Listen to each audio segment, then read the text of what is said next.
chemicals, and we do the chemical treatment for the hospital for the steam boilers and cooling tower systems. So I'm just going to give a brief presentation here on kind of just a little background on the equipment, because I know there's been quite a bit of turnover with the operators here. So we're just going to do a brief background of kind of what we're doing, the chemistries we're putting into the systems, and just kind of a little bit of what we expect from those of you that are going to be inputting into the logbook system and doing the chemical testing for the steam boilers. So yeah, so I'll just go right ahead and get to the agenda. So like I said, just for the steam boilers, a couple key points, the required testing, logbook requirements that we're gonna get from you guys.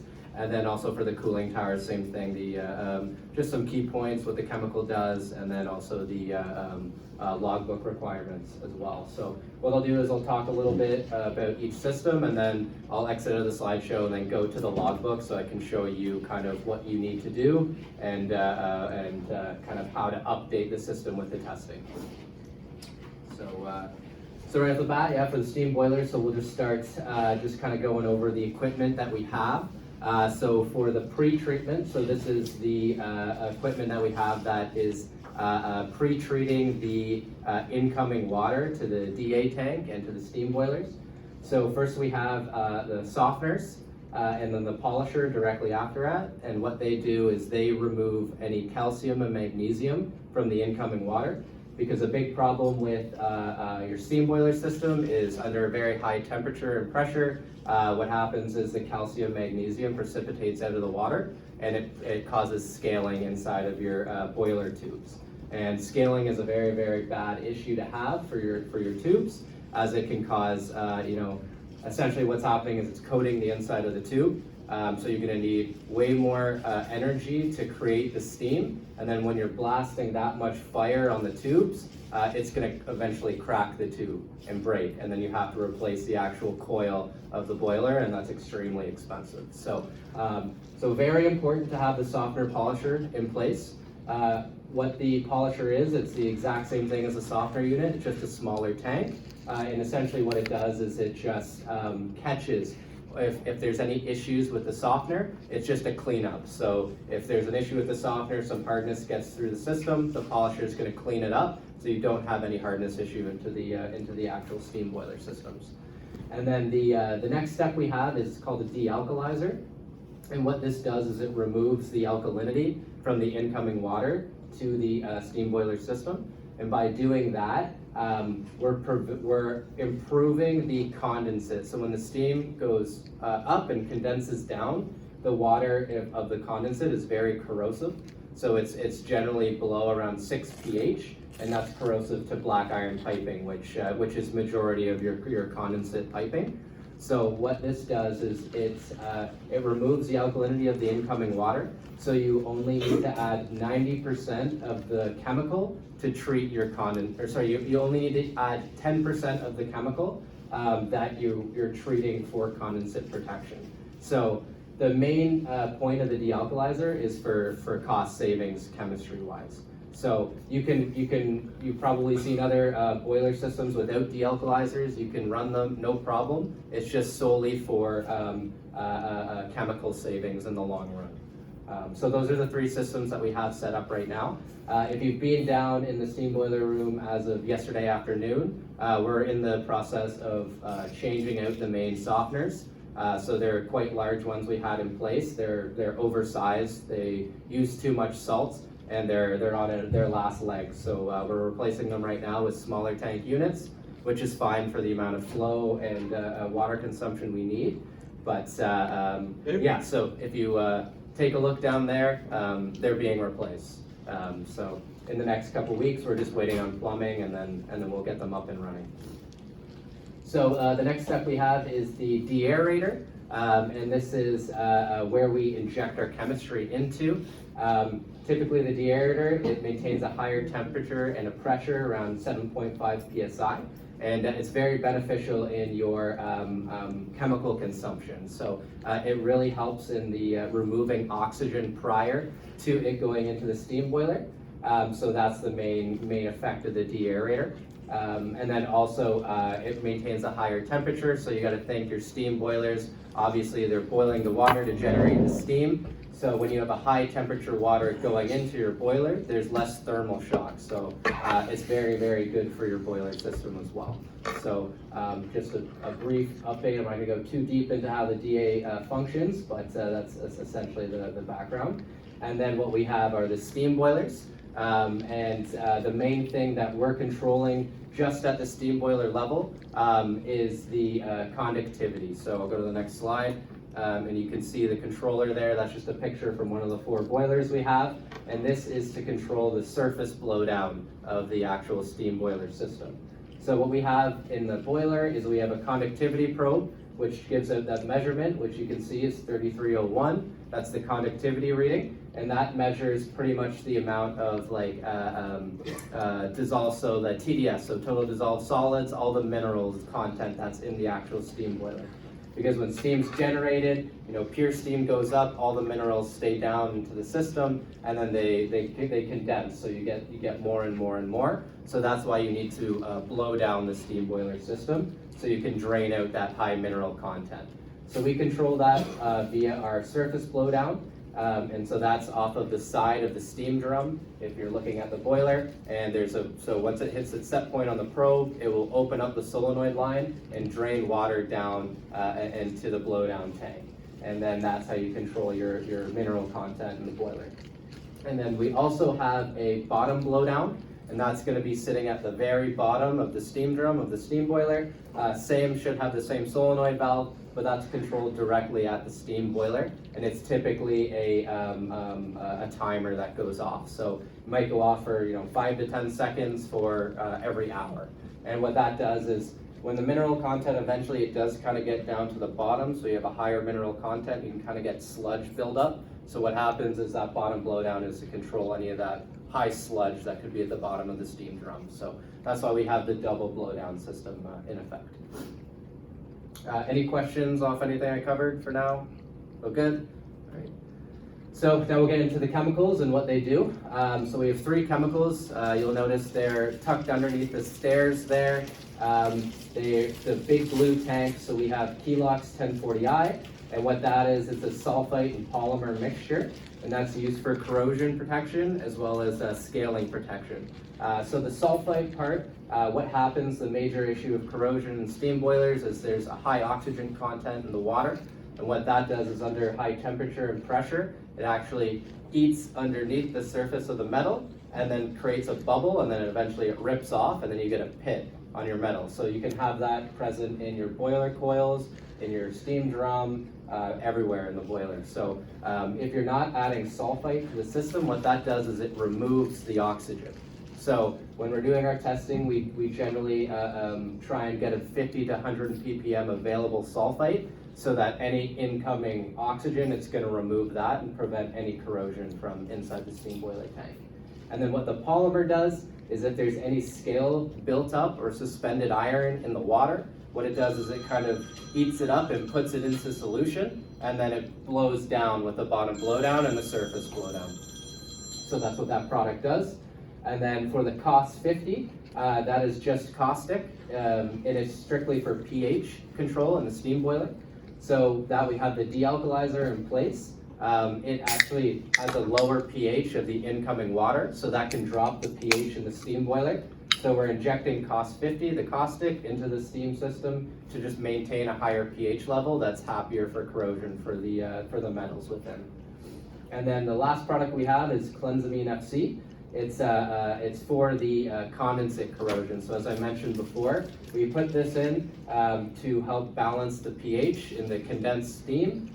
So for protection of your condensate piping, that's to limit the corrosion of like the black iron piping. So this works hand in hand with the dealkalizer. If we didn't have the dealkalizer, we'd be running a much higher concentration of this product in the system. But because we're running the dealkalizer, we can reduce the consumption of the amine by 90%, and then you have quite a bit of chemical savings. So that's the 3 products we use. Any questions on that? No, all good. And then we'll kind of get into the testing and logbook entries for those of you that are going to be doing the steam boiler testing. This is just a brief snapshot of what it looks like. So I'm going to go over what we're expecting, and then I'm just going to pull up the actual logbook and just show you where and what and how to upload the data that you're testing for. So very important, as I mentioned before, hardness and the softener polisher hardness. That's going to determine how much scaling could happen in your steam boiler. So we do recommend you test this daily. I'm not going to go over the actual tests and how they're done. It's a little difficult as you're presenting here, but if we want to set up another day as well, I can go and do a testing and sample ports and how you do all that stuff. We can do that and go into the actual plant. So that's something we can set up in the future. But yeah, for the softener, we just test hardness. For the polisher, we just test hardness. And I'll just jump down to the condensate as well. There's a big condensate tank. I always recommend we test this daily, just test the hardness level, because the steam is a lot of the times coming in contact with a heat exchanger with hot water on the other side, and if that heat exchanger has failed, you're going to get some of that hot water back into the condensate lines, and then you can get hardness into your system that way as well. So always recommend that we test the condensate hardness just to verify that we aren't getting any scaling into the system as well, because that's the only, outside of the incoming water and the condensate, that's the only possible way we can get city hard water in there. So next was the boilers. So we always test hardness, sulfite, conductivity, and P-alkalinity, and then also the conductivity controller. We're going to recommend you include that, so that would just be the reading that you see on the actual controller value here. And that way we can compare. So what you're getting on your handheld meter is going to be the true conductivity reading. Sometimes these can fall out of calibration from the probes. So if you're getting a very high reading on the controller, say it's 4,000, but you're actually reading 3,000, then it's not actually balancing the chemistry within the boiler properly because it's thinking it's a higher reading. So then you would know to do a calibration on the controller. Here, pull this up. And so I'm not sure if all of you have access to our online portfolio through Aqua Analytics. If you don't, please let Eduardo know and I can set it up for you. I'll give you a username for login and a password for login. And this is what's going to pop up once you log into your account. So you're going to see right here along the top you have all the site systems that we're looking at right now. So we're going, since we're talking about the steam system, you'll click steam system, and you can see the logbook entries all through the past once they load. So I was just doing a basic test here, so I can pop this out for you. But if you ever want to, so once you have all your data from testing, if you just click the add button here, it's automatically going to open up to the logbook, and then it's going to bring in what you need to test. It's very easy to use. You've done all your testing, you get 0 ppm hardness from the softener polisher. So all you do is you put in 0, whatever the value is, 0, like that. And you can see at the top it says saving. It automatically saves every single time you put in an entry. So once you close it out, say like something came up and you can't get back to it for another couple hours, you can close this out, log back in, you'll see your inputs there, and then you can just continue on. So very easy to use, and then that would go for whatever testing you're doing, and obviously only test the systems that are running. We're never really running all 4 boilers at the same time. Typically it's 2 are running, so you're only going to test the 2 boilers that are running. Otherwise the ones that aren't running, you're going to get the readings are going to be poor because they're not actually running and generating steam. So very easy to input the data. The last thing that I would recommend we do as well is just monitor the chemical levels. In the steam boiler room, we don't have the level gauge to see the chemical inches. What we do have is like an online connection tool from the controller there, and that shows me real-time data, what the level is. So I do know, and I have alarms set up once it's dropped low to input an order. But I do recommend that your team maybe once a week just take a peek, take the lid off, and just look at what the chemical level is. Say if it's 25% full in the tank, you can just go to the comments section and write Kelox 25% remaining. And then like that, and it saves it. And it automatically, once you put in a logbook entry, it will email myself. So as soon as you put that in, I'll get an email and see that. And another thing you can do at the top, you see notify a representative. So if there's any issues at all, say it's 2 in the morning, I'm probably not gonna answer my phone. So you can write a message in here, it's gonna email me directly and I'll see it right away in the morning, like when I wake up. Another thing as well is all of the testing reagents and testing equipment is covered under the contract. So if you ever require any chemical like testing reagents or equipment, you can always put a note here. You can reach out to Eduardo to reach out to me, and you can just say what you need, and then I'll put the order in and ship it out to you guys as soon as we can. So that's what you can do with the support form there. And then we'll just get back to the presentation. So that's pretty much it for the steam boiler systems. Any questions, concerns on that? All good, pretty straightforward. Yep. This water treatment just for the boiler and the cooling tower. Yes. It's not for the chiller water. So we have the chiller and the heat, like so the evaporator side of the chiller. The cooling tower water goes through the condenser side, right? There's two sides of the chiller. Yeah. So the cooling tower water covers the condenser side, and then the chiller water will cover the evaporator side. There is treatment for that. It's a closed loop, so it's like one chemical that goes into the system, and that's strictly for corrosion protection, because theoretically it's a closed loop. You should have no water loss at all. But here we run into a lot of issues where we're constantly losing water to these loops, so you can't maintain chemistry, because as soon as you put it in, it's eventually going to be drained out. So like for example, like for 1 month, we're going through about 10,000 gallons of water in the chilled loop system. So you can't maintain chemistry when it's that high consumption. So that's a makeup water, 10,000 liters? Yeah. Per month? Yeah, it varies. Like obviously it goes through a lot more in the summer because you're actually running it more frequently. So That's it's been an issue that we've been That's discussing. water loss, right? Yeah, oh yeah, yeah. So it's not good, high water loss. This closed loop, Yeah. where's the loss? Chiller water.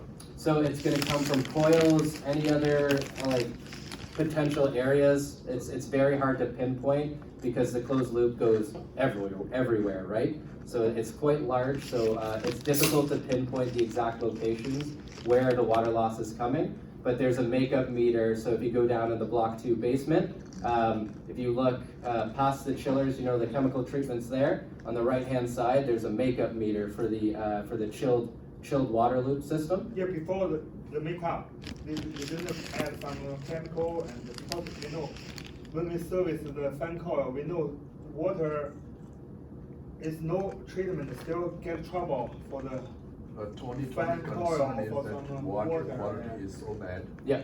So when we open the fan coil units, the water is so like hazy and Yeah. rusted and everything is there. So Yeah. that's why we clog all the fan coils. Yeah. And even the 10,000 liter loss is a huge loss. It's a huge loss. And we have to figure out where we're losing the water. Exactly. Because 10,000 liter, you are adding a city water in that. That's Exactly. also come from city, right? Yeah. That we're paying for that. You're paying for that, 10,000 exactly. liters. Theoretically, there should be zero loss Yeah. of chilled water in a whole system. Absolutely. Yeah. Yeah. And like I mean, if we cannot add some you can soften or something for the makeup water, right? So make the. I mean, yeah, I understand what you're saying. Like there's nothing that you can like add to the to the makeup water that's going, like you have to add it physically to the loop itself. yeah. And even then it's the same thing, right? So if I added it at the makeup water point, you're still gonna be going, so the big thing is cost. So we could treat it, we can absolutely treat it, we could set up a pump to the meter, but if you're going through like 10,000 gallons a month, like that's astronomical amount of money. Because you're essentially, you're pumping the chemical in and it's just going right down to drain. And then that's also an issue as well because the city can come and flag you too and you can get dinged for that too. So they're like, until you can resolve the water loss issues, it's just not economical to treat. It's impossible almost. So Unless you close the blowdown. sorry? Unless you close the blowdown. This is for the closed loop system. Oh, it's closed. Yeah. Blowdown is on.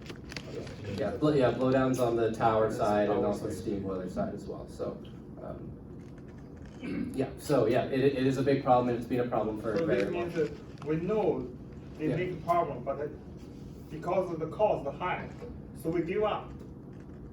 We just plan, we'll see. Yeah. we know the problem. We know it's a problem for a while. So you always have a lots of water, Oh yeah, constant? it's been a long time, yeah. Yeah, I brought it up multiple times, but I don't know. VSOs, you have to find out. Is it 10,000 liter means you have a leak in some of the coils? It's a lot. It's a lot. That's given in the system of the closed loop. Yeah.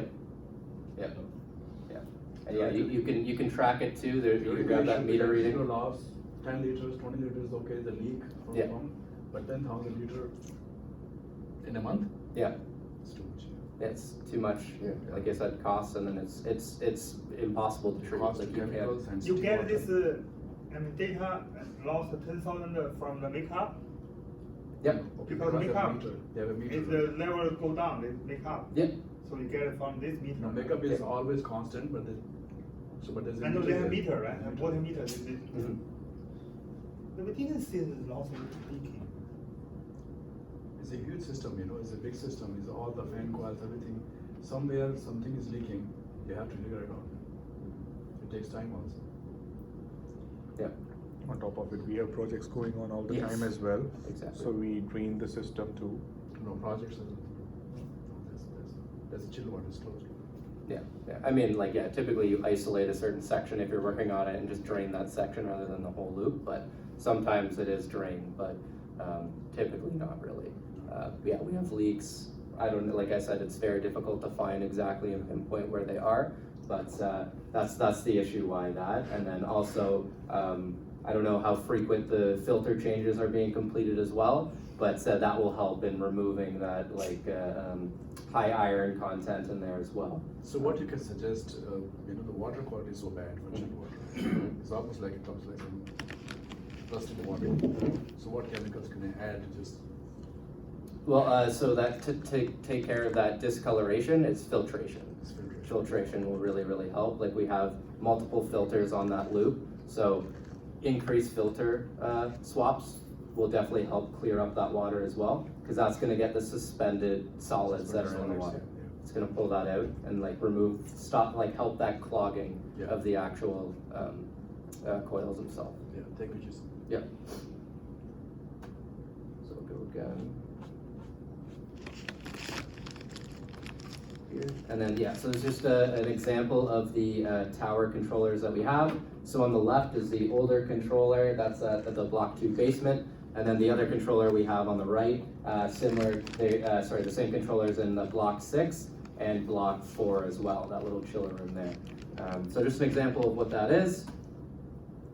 And the chemicals that we use for the cooling tower system, so this is the condenser side of the chiller.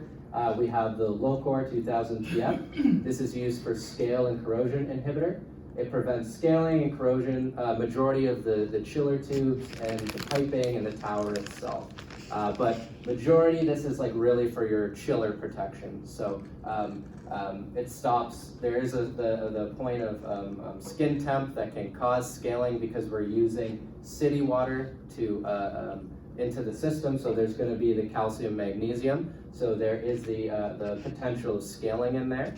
So what this does is it keeps it in solution rather than allowing it to precipitate out onto the chiller tubes. And it's also used for corrosion of all your piping as well. And then the next two products we have, they work hand in hand. So we have I'll start with the CleanSperse BFC. It's a biodispersant. What that does is it removes any bacteria off of surface walls, so you can get algae buildup. You see a lot of this in your actual tower itself because the tower is open to the environment. Part of the tower operation is literally pulling in the outside air to help with the heat exchange. So you're always bringing in like dirt, dust, particles, bacteria as well, and also bacteria need sunlight to grow. So depending on what tower you have, a lot of the times the basins are open and there can be direct sunlight on them, and that's just going to grow bacteria, algae, all that stuff. So what the CleanSperse does is anywhere that the water is touching, it's going to be in that water, and that's going to help remove anything that's built up on the surface walls. And it can even get into if it's really bad, it can get into the chiller tubes as well. So that will help remove any of that biofilm that could be on the chiller tubes. And then what the algicide does, it is just strong chlorine. So it's a biocide. So essentially the cleanse burst pulls it off of where it is, and the algicide goes in and it kills it. So it can be bled out of the system. So the last product that we use, it's called Defoamer. Literally, it does what its name is. It stops foaming. It's not actively being introduced constantly. It's used as like an as-need basis. So typically at tower startup time, the tower's been drained, it's been offline for 6 months at a time. Stuff does get into that tower, just dust, like I was talking about, dust, dirt, particles, all that gets into the tower system. You are typically supposed to be doing a cleaning before you bring the tower into operation, but it's almost virtually impossible to get everything out of there, as everybody knows. So what happens a lot of the time at startup is the algicide is going to be going in and dosing very strong and frequently, same with the cleanse burst. So that's just going to agitate what's in that water, and it results in a foam.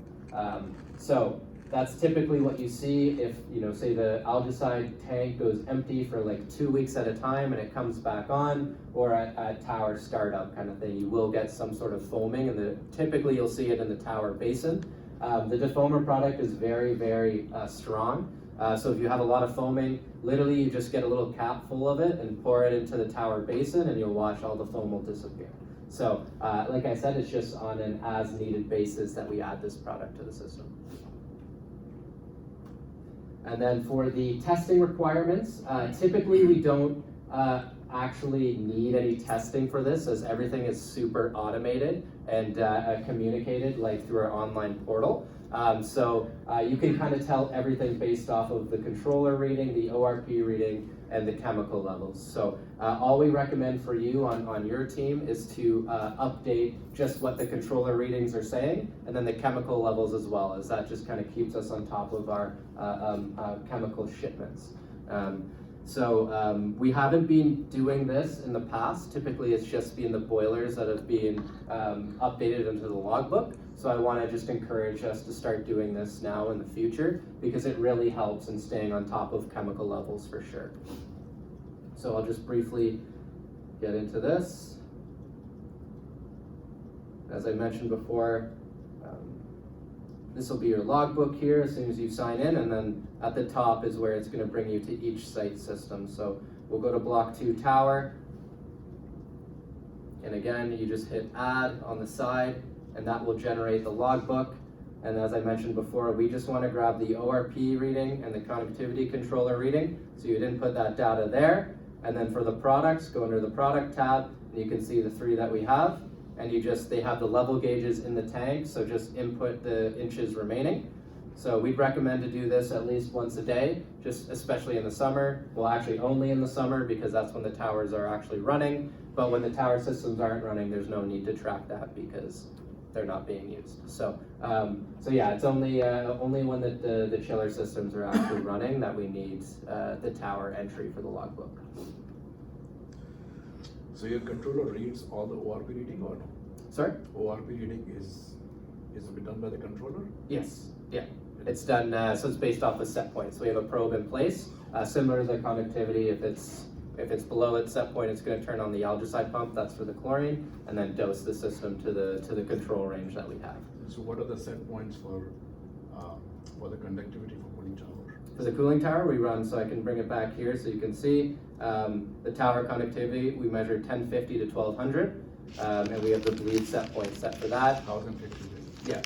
Yeah, it's generally, like, I think it has a set point at 1120, so around 1120 it'll open up the solenoid, but then we always have a buffer zone, so it's going to go below the set point to actually stop it from, fluctuating, because if say it's the bleed set point is at 1120 and you have like a dead band of 1, that means it's going to drop to 1120 and then shut off, and then on, and then off, and then on, like that, so you can like damage the actual solenoid valve. So typically we have it set for like a 50 conductivity deadband for the tower systems, so it'll drop below, and then you have some time to creep back up before the solenoid will turn back on.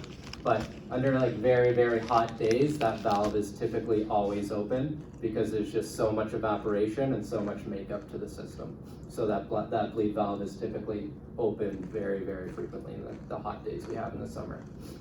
So how many cycle of concentration you like maintain for cooling tower? 3 to 4, somewhere. 3 to 4 or 3 to 3 or 4. 4? 3 to 4, like it's depending, yeah, like 3. 3 is what our typical cycle of concentration is, because it's like 350 is the conductivity of incoming water, and then tower up to like 1050, 1100, so just over 3 cycles of concentration. Yeah. Any question? Questions? So you talk about Yeah, go ahead. the three chemical is the liquid or the solid? Liquid. Yeah. Yeah, it's in the block 2 basement. You know those big blue containers? I'm not the BSO, so Oh, okay. they make the record, right? The BSO makes record. Yeah. They automatically add when Yep. they have set point, is reach set point, they just automatically bounce. Yeah. So the bounce inside. the low core has the low core and the cleanse first. They go off of makeup. So anytime that the tower system makes up, so we have it set to every 10 gallons. It's going every 10 gallons that goes into the tower system. It automatically add those 2 products, and they're like a ratio. So every 10 gallons, like it's set up, and it's pretty bang on. You're always going to get the range that you want. And then the only thing that's controlled is the ORP, and that's based off of the set point, and then the conductivity as well. But conductivity isn't a chemical; it's just based off of bleed. The automatical, Yeah, it's all automated. the BSO made a record, what happened, how many times, or how many, What do you mean? How many times? like a makeup, you know what loss, how many loss, right? This month lost more, Yeah. last month. Yeah. So maybe that month happened 10 times, another month happened 15 times. Yeah. They make a record, right? Yeah. Like there's the meter readings that Oh, they should be they have meter. recording as Yeah. well. Oh. But it's like I said, it's dependent on temperature outside, right? If it's really like so you can't be like, oh, you know we bled this much water. Like why did we bleed this much water? It's like, well, it's Temperature been or 35 maybe- degrees outside for 10 days straight. Like so you're gonna have a lot, right? So the way the tower works is it's evaporating off like Yeah, yeah. all the Temperature, warm temperature, right? Wind. So the more evaporation you have in the tower, there's always water loss that you're making up. And then the same thing as I said with the steam boilers is when you're generating that steam, you have the minerals stay down in that water, right? So that's the conductivity, the TDS. And if that gets too high, you have to bleed off the system so you can bring in low mineral water content to get rid of that high mineral water content. Yeah. So it maintains the conductivity. Contact. That's the thing. Yeah.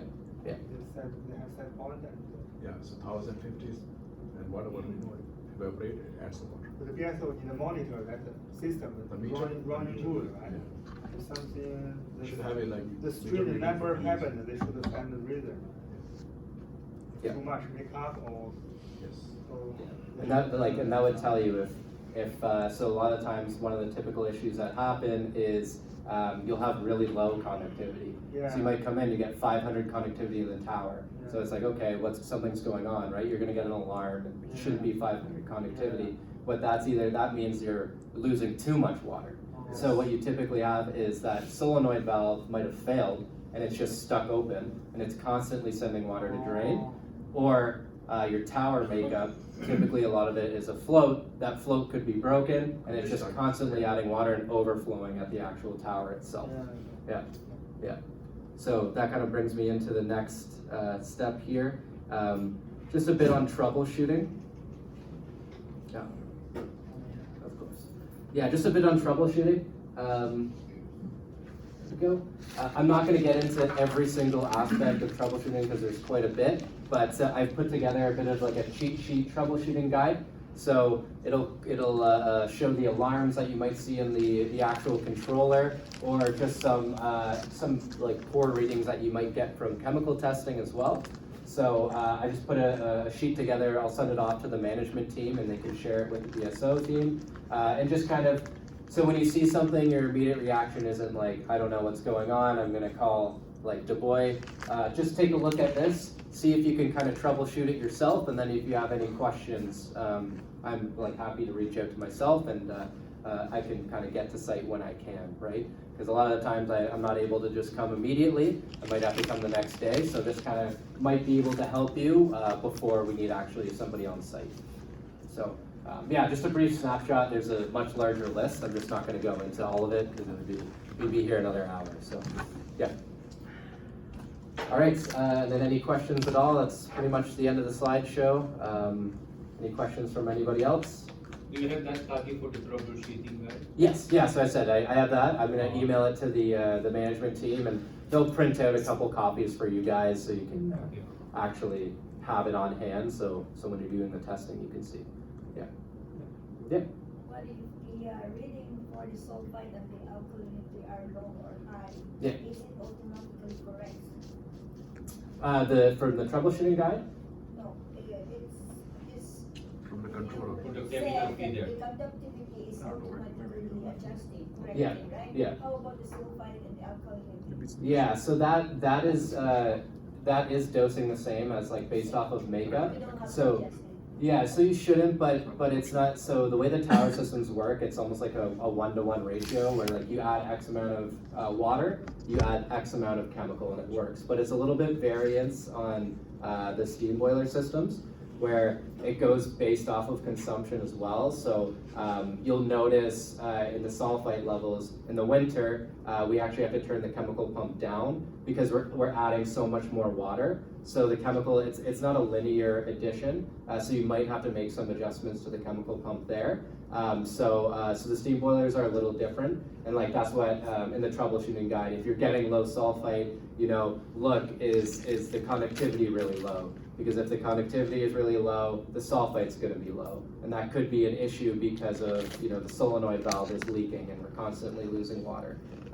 But if you get low sulfite, maybe it's just because of the consumption that we're running right now. So when we drop down into the summer, when we're only going through like 1,000, 1,500 gallons per day, then your consumption's going to drop a lot lower. So you might need to just bump up that pump a little bit.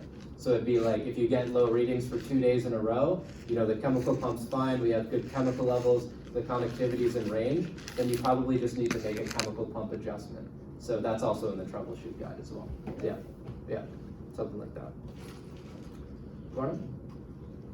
Sometimes we have to shut down the D8 tank for a couple of days for inspection. Yep. And then we have to wave out, divert the chemical directly to the condensate tanks. Yep. So in those cases, consumption will go high, right? The Kelux consumption, so because the DA tank is like part of its function is to remove oxygen from the incoming water, your sulfite will actually be low. So when you do that changeover, if you have to do any work on the DA, I would recommend just let me know and I can tell you how many, or I can make an adjustment myself virtually. So if that ever happens, I would have to increase the sulfite chemical pump just because you're not getting that added DA tank of oxygen removal. So yeah. Yeah. Any other questions? Yes, or no? What percentage of oxygen is removed? You for the steam boilers, you want all of it removed. Wouldn't that leave just pure hydrogen? No, well, no. Doesn't that become explosive? Yeah, no, like I'm trying to, you want, not, okay, it's down to like the parts per billion. So you have a Correct. very, very, very, very low amount of oxygen that's there. Yeah, so you're not removing all of it, you're down to a very small parts That's per why, billion. that was one of the things Yes. that caught my ears when you Yeah. were saying that you want to remove the oxygen from the water, and here, H2O, 2 hydrogen atoms, 1 oxygen atom, you remove the Yeah. oxygen, you're left with pure hydrogen. Yeah, No, yeah. not It's- on that side, you know, H2O, it's just like a dissolved oxygen, Yeah, which is the bubbles, you know, so that kind of remove and that create a course. So there's still a percentage of Oh, oxygen. yeah, like I said, like it's not, yeah, We're it's not- not, we're not we're bringing it not- down to Question- hydrogen. That's my question, what percentage What of oxygen percentage? is removed with that process? Yeah, so that's only dissolved oxygen. Yeah, so, but it's very, very small, like Very parts small. per billion, like, yeah. So in a boiler too, what feeds hot water throughout the hospital? Is it coming from the actual boiler? Is that what you're dumping chemical into to circulate throughout the hospital? No, so typically the steam goes to a heat exchanger, and then there's a hot water loop on the other Gotcha, side. very much like a home Yeah. system then. Exactly, Home systems. exactly. And out of the boiler chemicals, only one of them actually goes up with the steam, and that's the clenzamine. It's the only volatile chemical, and that's just for the condensate pH control. So any of that sulfite or the caustic, that's not going to go up with the steam. Now I understand our plant. Yeah. Any other questions? Tony? We have the boiler, is all the steam boiler or some water boiler for heating? There is hot water boiler systems as well, but that's gonna be on the, that's just a whole other system itself. I mean, for the building heating system, Yeah. that boiler is old cell is the steam boiler, now they change it to the older, the water boiler, right? Not the steam boiler, or steam boiler? This means the heat exchanger, the steam heat exchanger with water, or the hot water. It's a water tube boiler. And water? I think he Yeah, just water got boiler to is- what I was It's a asking. water tube Sorry. boiler, so, I think he okay, just water got to goes what in I the was tube, asking. Yeah. Yeah, it just heats up, and the steam goes for the heat. Yeah, so like your hot water loops, you're either gonna have a steam to water heat exchanger, or you would have your own separate hot water boiler where you're not generating that much heat out of the gas like water boiler, and that's just a singular loop itself. Yeah, I don't know if you have So for hot any water, of there's those. a They might be different boiler. smaller, Steam is a different boiler. located elsewhere. I know all the four boilers downstairs. and Yeah. hot water, I heat don't exchanger. recognize a separate The hot AC water tank heating, or they anything. use Yeah, steam yeah, boiler. I haven't either, so I'm That's pretty my sure. question, like, Yeah. so how are the boilers, there's gotta be an For exchanger the- somewhere, I Yeah. just don't know. AC Yeah, heating. yeah, a lot of them are. I'm on the maintenance side of it, Steam not boiler the, Yeah. not the building And service the- operator. and Also Yeah. for the heating, all the heating goes for the air handling unit is to the heat, so that's. Because the steam boiler is more efficiency, right? Because they have high temperature. Mhm. It's just more expensive to run, but it's a better option. Yeah. Yeah. Better, yeah, there is no such thing as an optimal heating or cooling system. Very Any true. other question? No, there's too much lost. Yeah. Ron, you have a Including question? electricity, power. Yeah. I have one question. Yep. Yes. One question. So in the control monitor, Yep. do you have a ideal set point that we need to monitor For for the temperature for the boiler? the steam boiler Yeah, for the temperature. chemical readings. Or for the DA tank or the steam boiler? Steam boiler. For the steam boiler. Yeah, do we have that? We can see that in the controller or? Yeah, so the controller, but it's not very accurate when it's measuring the temperature, just based off of the probe we have. What I do recommend is to just look at the coil, so on the actual boiler itself, not onto the controller, on the boiler itself, it'll have the coil temperatures, Yeah. and that'll give you a good Oh. indication of the temperature in the steam boiler. And then kind of when you, like if you kind of track that daily, just make sure it's still in the same range. If you start seeing it like get much higher, so typically I see like the coil temperatures around like 340 to 330, somewhere in that range. If you start seeing it like get much higher, like 380, then we probably have an issue where there's something going on in the coil where there could be scaling, there could be something clogged up in there, and then that's when we want to start raising alarms, be like, okay, something's going on, and then call thermogenics in for that. Yeah. With regard to our chiller, Mhm. because it's part of the agenda of the discussion. Mhm. How often do you do, guys, the eddy current test? That's not us, that would be a mechanical team that does the eddy That's our current. Johnson control. Yeah. Oh, it's Johnson Yeah, Controls? and I think they do it yearly, Every Yearly? 5 years? 5 years. every 5 years, every Yeah. March. Yeah, yeah, so, yeah, that's not us, we just handle the It's only chemical. for chemicals. Yeah, yeah. Okay, any other? Yeah, that's it. All clear? Yeah. Very good, Okay. Jason, thank you so much. Okay, all right, guys, yeah, thank you so much, yeah. Thank And you. obviously, feel free to grab as much food as you want. Don't mind if I do. I gotta go find my radio on my phone, not on my card. Yeah, I don't know where it's